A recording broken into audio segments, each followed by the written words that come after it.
Good evening. Communities across the province continue to mourn the loss of 4 members of a Muslim family struck and killed last weekend in London. Tonight, several neighborhoods, including some here in Toronto, participated in walks and vigils to remember those who were lost. 3, 2, 1. In London, thousands taking part in a walk that's being called a multi-faith march to end hatred as the city remembers the 4 members of the Afzal family struck and killed by a truck on Sunday. The march began near a spot of Sunday's attack where hundreds of flower arrangements have been laid in remembrance. The community has gathered for several events throughout the week, including a vigil Monday night, attended by Prime Minister Justin Trudeau and Premier Doug Ford. It's very important. Islamophobia is real and it surrounds us, and we need to take action. We cannot lose more lives as innocent and beautiful as the ones that have lost. Just come for the family by that little boy, and just to bring support, no hate in this community, because London is a wonderful city. It's overwhelmingly positive. That really reminds us that most people are against actions like this, so it's very beautiful and powerful to see something like this happening.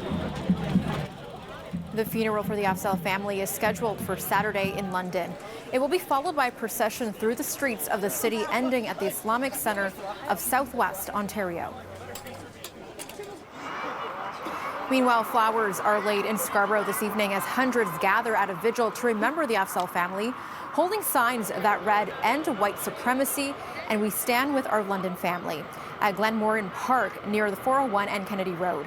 The event was organized by the Canadian-Pakistani Association of Scarborough as a show of support for the Muslim community. We are showing we are united. We are living in a diversity community. So we are, as a Muslim, we are first Muslim and we are Canadian, and we are proud to be a Canadian.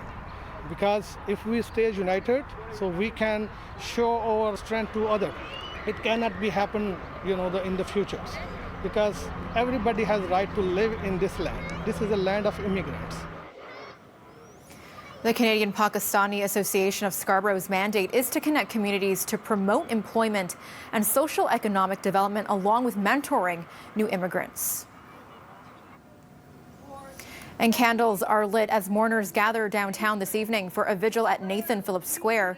Families and supporters assembled to listen to several speakers who extended condolences to the family, to Muslims, and to South Asian community. Speakers also reminding attendees to stand up against Islamophobia. Seeing the number of rallies happening across the country, seeing everybody speak out and speak up is very heartwarming. But it also shows the need for change and the need for change now. Just a week ago, we saw every single politician, federal, provincial leader, stand up at London and speak out towards their actions and their commitment for change. So now it's upon us to ensure that those actions, that those words come into action.